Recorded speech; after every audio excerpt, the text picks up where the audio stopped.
Bismillah ar-Rahman ar-Rahim. Mes beaux élèves, on a la fois passée, on était en train de, on a parlé des trois types de greffe, l'autogreffe, où le donneur et le receveur sont la même personne, l'isogreffe, où le donneur est un vrai jumeau du receveur. Ces deux types de greffes réussissent à 100%, tandis que l'allogreffe, c'est entre deux personnes, n'est-ce pas, qui ne sont pas la même ni des vrais jumeaux, n'est-ce pas? Cette allogreffe ne réussit pas dans le sens que la personne greffée doit prendre toujours des immunosuppresseurs qui vont affaiblir le système immunitaire. Donc, c'est la question qui s'était posée et on va directement commencer un tout petit peu à comprendre, n'est-ce pas, ce qui s'est passé ensuite. Alors, pour répondre à cette question, à ces questions, les savants ont fait des études sur Georges, Ali et Omar. Ils ont fait beaucoup de tests et des études sur Georges et jusqu'à ce qu'ils ont découvert sur les cellules nucléées de Georges, c'est une cellule nucléée ayant un noyau, une protéine qui se trouve sur la membrane de cette cellule nucléée. Faites attention très bien, s'il vous plaît. Comme vous avez dit, c'est l'ADN qui est différent. Bravo. Et comme vous avez dit que ce sont les protéines. Ils ont découvert, donc sur la membrane de toutes les cellules nucléées de Georges, regardez, c'est une cellule ayant un noyau, c'est une cellule nucléée. Ils ont trouvé que toutes les cellules nucléées portent à leur membrane, portent sur leur membrane une protéine. Regardez, une protéine a une forme géométrique bien déterminée. Pour ça, j'ai tracé comme un carré. C'est une protéine. Cette protéine a été découverte la première fois sur les leucocytes, sur les globules blancs. Sur les globules blancs, le leucocyte. Pour cela, ils ont appelé cette protéine human, molécule HLA. H, c'est-à-dire human. L, leucocyte et antigène, antigène protéine. Ou bien complexe majeur, d'histocompatibilité humaine. Je reprends.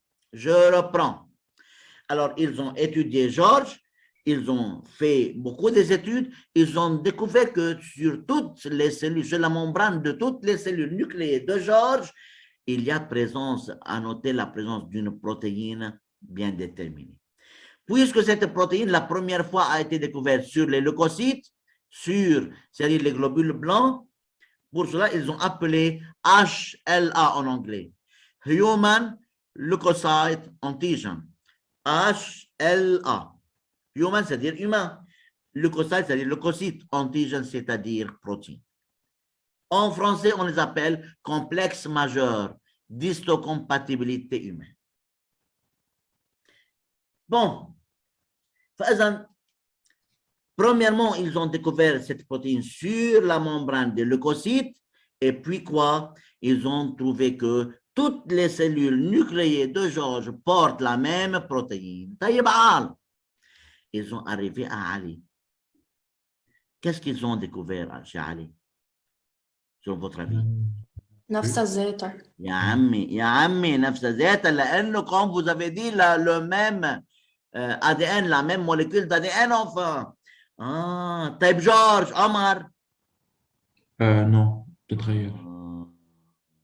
فإذا هيدي الموليكول qui résulte sûrement à ce polymorphisme génique qui se trouve entre ces personnes, entre Omar et ces personnes, Ali et Georges. Monsieur. Alors, les protéines de Georges sont les mêmes dans sur toute la membrane des cellules de Georges, n'est-ce pas? L'HLA de Ali sont identiques à l'HLA de Georges, mais l'HLA de n'importe quelle autre personne au monde sera toujours différente. Très bien, c'est parce que il y a polymorphisme génique, il y a un différent ADN, un ADN différent chez Omar que chez Ali et Georges en même temps. Et comme ça, les savants commencent à mettre, n'est-ce pas, à comprendre de quoi s'agit-il. Seulement pour finir aujourd'hui, regardez les beaux élèves, monsieur, c'est-à-dire que si l'HLA est la même, alors la greffe va réussir. Monsieur, et si l'HLA est différent, alors la greffe ne va pas réussir. Oui. C'est comme si, pourquoi, regardez, si je mets cette cellule de Ammar dans le corps de Georges, n'est-ce pas? Le système immunitaire de Georges, qu'est-ce qu'il examine si une chose entre dans le corps de Georges? Qu'est-ce qu'il examine? La protéine. Quoi? Une molécule HLA. فإذا السيستم immunitaire تبعنا نحن va examiner l'HLA. Si le système immunitaire voit que l'HLA est différent, va considérer cet organe greffé comme un intrus, comme un corps étranger et va commencer à l'attaquer. Sinon, va l'accepter. C'est le principe de fonctionnement du système immunitaire. Et maintenant, alors, les savants, après cette comparaison des molécules HLA des différentes personnes, ils ont trouvé une chose très importante. Alors, monsieur, le premier cas où il y avait, n'est-ce pas, autogreffe, il y avait la même molécule HLA, n'est-ce pas, Georges à Georges. Et puis quoi? Le deuxième cas, encore, entre le vrai jumeau de Georges à Georges, aussi même HLA. Mais pour n'importe quelle autre personne au monde, on a dit il y a des molécules HLA différentes. Donc, ils ont fait cette relation, n'est-ce pas, entre la réussite et le rejet du greffon. Bon, alors, monsieur, deux personnes différentes, c'est une conclusion, deux personnes différentes ont des molécules HLA différentes sur la membrane de leurs cellules nucléaires. C'est une conclusion très importante. C'est une conclusion de toutes ces études qui ont été faites pour découvrir la cause, n'est-ce pas, selon laquelle, ou bien la condition selon laquelle la greffe est acceptée ou rejetée. Deux personnes différentes ont des molécules HLA différentes sur la membrane de leurs cellules nucléaires. Bien sûr, à l'exception pourquoi? Pour les vrais jumeaux. Bien. Lorsqu'on arrive à ce stade, à ce niveau-là, une petite question. S'il vous plaît, faites attention. Si on trouve une cellule au fond de l'océan, faites attention très bien. Si on trouve une cellule au fond de l'océan et cette cellule a cette molécule HLA, cette molécule triangulaire, c'est-à-dire cette cellule, à quelle personne appartient-elle? À Omar. Omar, très bien, parce que, monsieur, vous avez dit que, n'est-ce pas, deux personnes différentes ont des HLA différentes, c'est-à-dire une molécule HLA, n'est-ce pas, pour une personne, il n'y aura jamais une autre personne qui a la même molécule. Donc, pour cela, qu'est-ce qu'on peut dire, monsieur? On peut dire que cette molécule représente l'identité d'Omar, représente Omar.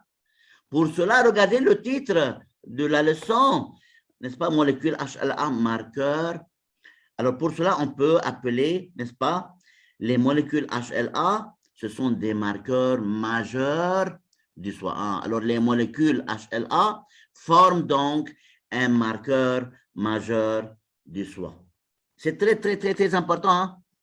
Qu'est-ce qui marque une personne? C'est sa molécule HLA. Pourquoi, monsieur? Parce que la molécule HLA de la personne n'aura jamais une molécule identique sur une autre personne, sur les cellules du nucléaire d'une autre personne. Pour cela, on appelle les molécules HLA forment, quoi on dit que les molécules HLA forment donc un marqueur majeur du soi. Les molécules HLA forment donc un marqueur majeur du soi. Je veux un tout petit peu revenir un tout petit peu, n'est-ce pas, pour, n'est-ce pas, le titre. Regardez le titre, s'il vous plaît. Regardez le titre du document 1. HLA, deux points, marqueur majeur du soi. Ah, monsieur, maintenant, on peut comprendre le titre.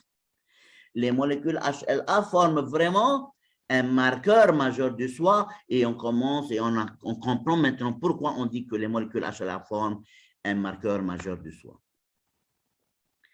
Alors, Jusqu'à maintenant, on peut dire alors, comme on a vu, que la molécule HLA, ou bien les molécules HLA forment donc un marqueur majeur du soi.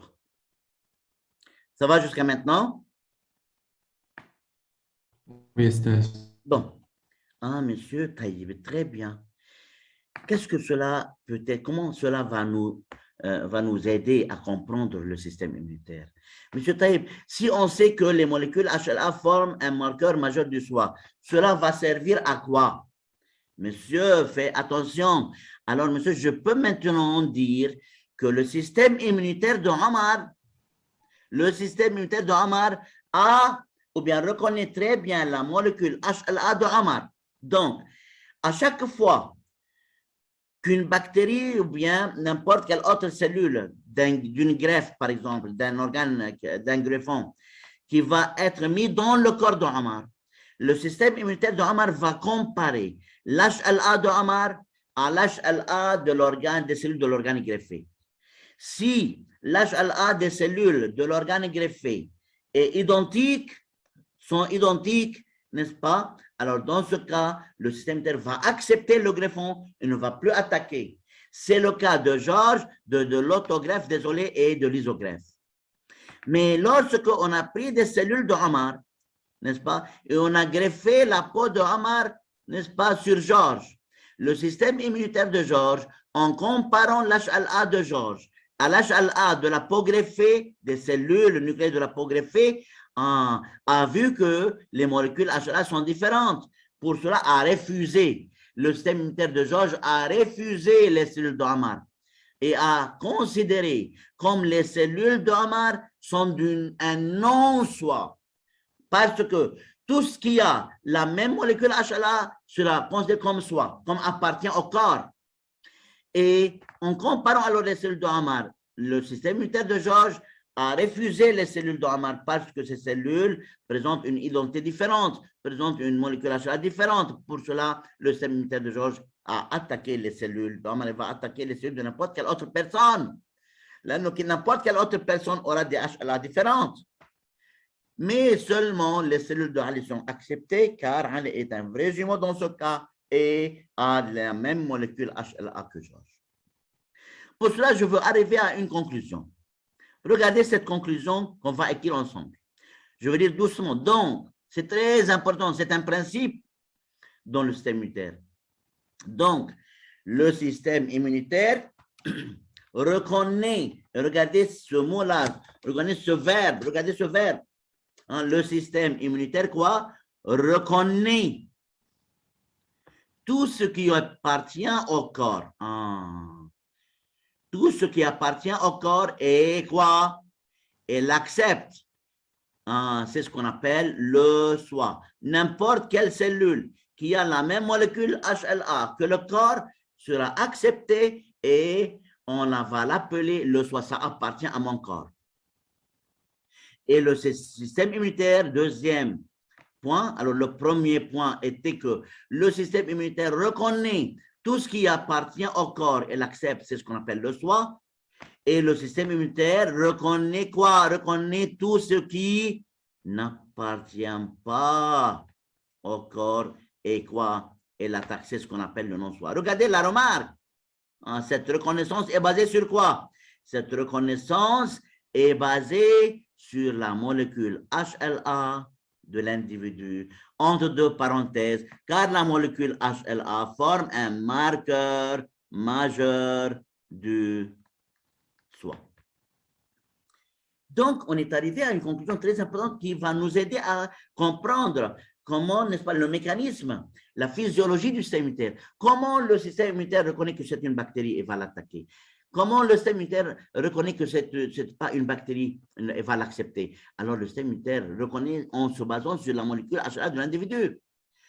Mon système immunitaire a, n'est-ce pas, reconnaît ma molécule HLA. Donc, n'importe quel intrus qui va entrer dans mon corps a une autre molécule HLA, le système immunitaire, le mien, c'est-à-dire va l'attaquer, tout simplement. Bien. Maintenant, je veux poser une question. S'il vous plaît, faites attention très bien. J'ai deux personnes, je veux dessiner là en haut. Je veux dessiner en haut là. C'est une personne A et c'est une cellule de A avec une molécule HLA. Regardez, je veux essayer d'utiliser une autre couleur. Désolé. Je vais utiliser une autre couleur. Par exemple, celle-là, regardez, c'est la molécule HLA de la personne A. Et j'ai une autre personne B. C'est la personne B. Et c'est une cellule de B. Je veux dessiner une cellule de la personne B aussi. Je veux utiliser là une autre couleur pour la cellule B. Pour l'HLA de la cellule B, regardez, par exemple, est comme ça. Faites attention maintenant. Et à côté, je veux tracer une bactérie. Supposez que c'est une bactérie. Et cette bactérie, n'est-ce pas, et cette bactérie présente cette forme-là de l'HLA. Comme ça. Et je veux un tout petit peu, yani, comme ça. Faites attention, mes amis, s'il vous plaît. Alors, c'est la personne A, c'est la personne B, une cellule de A et une cellule de B. Et c'est une bactérie, là. C'est une bactérie. Ma question est la suivante. Qui va tomber plus malade, A ou B, si cette bactérie était pathogène? B. Oui. A. Celui qui a dit B, pourquoi B? La forme de la protéine est différente. نوعية الشوي est différente. Ah, ok. Celui qui a dit A, pourquoi tu as dit A? لأنه الموليكول HLA اللي لها مثل تاعت الA فمش حتتعرف عليها دغري. برافو يا عمي. شو هيدا الفيلم؟ مين c'est qui ça? حسن فوز. Oui, Mohamed?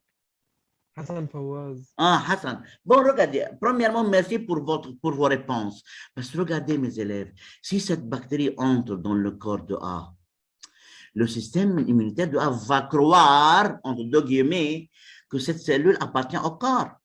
Pour cela, ne va pas l'attaquer directement.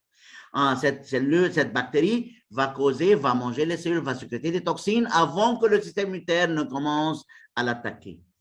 Pour cela, cette personne sera plus malade que, n'est-ce pas, B, parce que si cette bactérie entre dans le corps de B, en comparant les molécules HLA, va voir que les molécules sont différentes. Directement, le système immunitaire de la personne B va reconnaître que B est un intrus, est un non-soi, et va commencer directement à l'attaquer. C'est-à-dire, l'attaque de cette bactérie par le système immunitaire de A, n'est-ce pas, sera retardée plus que, n'est-ce pas, chez la personne B. Là, tu as compris l'idée? Oui.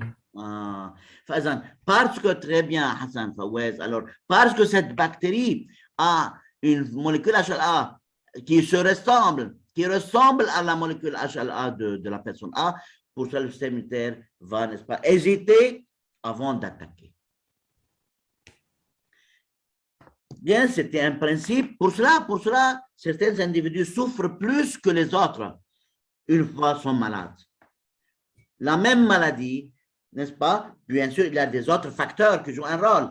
Ben, pour cela, n'est-ce pas? C'est un facteur essentiel qui cause, n'est-ce pas, qu'une personne va souffrir plus, n'est-ce pas, qu'une autre personne. Bon. Alors, les molécules HLA sont des molécules très importantes. Pour cela, les savants ont commencé à étudier cette molécule HLA en profondeur. Des études approfondies des molécules HLA ont prouvé une chose importante. C'est un document du livre. Ils ont trouvé par la méthode de Fish, si vous vous rappelez, que les gènes de la molécule HLA se trouvent sur le chromosome numéro 6. Regardez le chromosome numéro 6, c'est le chromosome numéro 6. Les savants, en étudiant alors, n'est-ce pas, les molécules HLA, à la découverte des molécules HLA, ils veulent étudier les molécules HLA, n'est-ce pas? Ils ont trouvé que sur le chromosome numéro 6, il y a deux groupes de gènes, deux groupes. Et ces deux groupes, n'est-ce pas, et cette étude a causé, n'est-ce pas, une découverte très importante. Ils ont découvert qu'il y a plusieurs types de molécules HLA. En fait, il y a 3 types de molécules HLA. Faisant, sur le chromosome numéro 6, ils ont découvert 2 groupes de gènes, n'est-ce pas, pour les molécules HLA. Le premier groupe s'appelle le groupe BCA.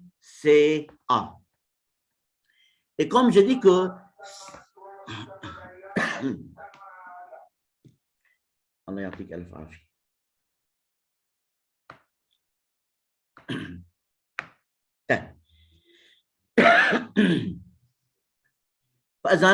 Il y a 2 groupes de gènes pour les molécules HLA. Le premier groupe s'appelle le groupe BCA. Comme je dis, il y a 3 types de HLA, de molécules HLA. Le premier type, 1.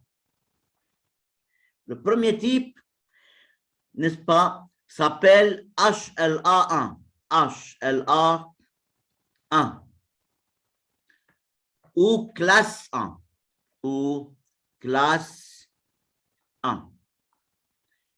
N'oubliez pas que l'HLA est une protéine, hein, monsieur, c'est une protéine, c'est-à-dire il y a des gènes, il y a des fragments d'ADN, des gènes qui vont imposer la formation de cette molécule.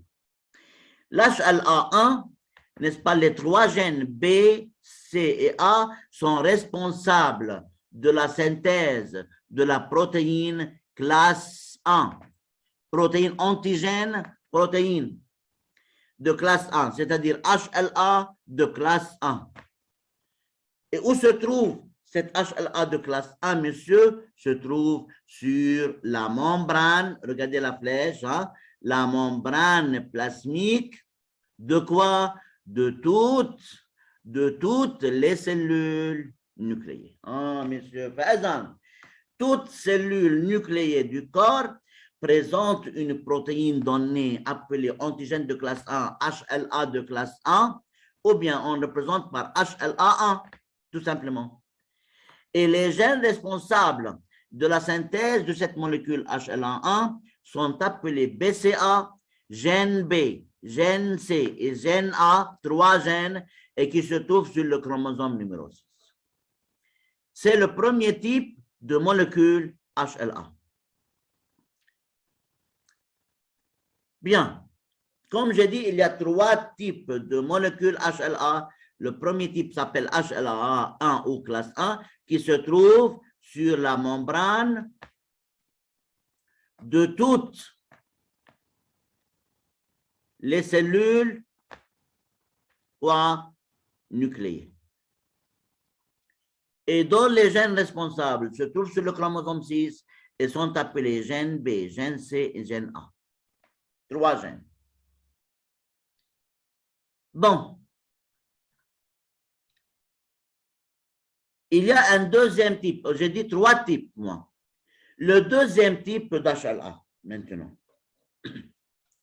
Le deuxième type d'HLA, n'est-ce pas? Il y a aussi un groupe de 3 gènes sur le même chromosome numéro 6, appelé DP, DQ, DR. C'est un groupe de 3 autres gènes qui se trouvent aussi sur le chromosome numéro 6. Aussi sur le chromosome numéro 6. Monsieur Fazan, la molécule HLA n'est pas une molécule unique là. L'HLA, c'est une protéine qui se trouve, n'est-ce pas, chez une personne. Et cette protéine n'a pas la même forme chez les personnes. Chaque personne a sa forme géométrique déterminée. Et cette molécule, il y a 3 types de cette molécule. le premier type HLA1 qui se trouve sur la membrane de toutes les cellules nucléées. Le deuxième type d'HLA est dû, sa synthèse est due à la présence de ces trois gènes DP, DQDR qui se trouvent aussi sur le chromosome numéro 6 et on appelle HLA ou antigène classe 2. HLA2 ou bien HLA classe 2. Je veux écrire là à côté, je veux effacer ce que j'ai écrit et je veux reprendre le deuxième type. Le deuxième type, alors, s'appelle HLA2. HLA2 ou classe 2. Cette HLA, please, faites attention. Please, faites attention. S'il vous plaît, faites attention. Se trouve sur la membrane de certaines cellules immunitaires. Et non pas sur toutes les cellules immunitaires. Certaines cellules immunitaires. Ah, monsieur, l'HLA1 se trouve sur la membrane de toutes les cellules nucléées. Mais, alors HLA1 sur la membrane de toutes les cellules nucléées. C'est la membrane plasmique, hein, là. Mais l'HLA2 se trouve sur la membrane de certaines cellules immunitaires. Je veux vous présenter cette cellule. Regardez. C'est la cellule immunitaire appelée macrophage. Cette cellule est appelée macrophage. C'est une cellule immunitaire. On va voir son rôle ultérieurement. Mais cette cellule immunitaire, c'est la seule cellule, si vous voulez, qui présente pour vous sûrement, qui présente l'HLA classe 2. Si vous voulez tracer ou bien dessiner le macrophage, regardez comment on dessine un macrophage. S'il vous plaît, parce que je viens de poser une question directement. C'est une cellule comme ça, et je veux tracer son noyau. Regardez son noyau, comment je dessine le noyau de cette cellule. Cette cellule est reconnue par la forme de son noyau, comme ça. On l'appelle en U, ou bien fer à cheval, ou fer à âne. Alors regardez, c'est une cellule, n'est-ce pas, ayant un noyau qui a la forme de la lettre U, n'est-ce pas, ce qui caractérise cette cellule, par sa forme. Cette cellule s'appelle macrophage, et cette cellule, elle présente l'HLA classe 2 sur sa membrane. HLA classe 2. Ma question est la suivante. Quelle molécule HLA se trouve sur le macrophage, sur la membrane du macrophage? HLA1 ou HLA2. Merci, Habib Albi. HLA1 car c'est une cellule nucléée et HLA2 car l'HLA2 est caractéristique du macrophage. C'est ça. Très bien. Toujours lorsque je dis c'est une cellule nucléée, c'est sur sa membrane il y a HLA1. Point final. Et parce que sur le macrophage ou bien l'HLA2 est caractéristique et, n'est-ce pas, se rapporte au macrophage, à cette cellule immunitaire appelée macrophage.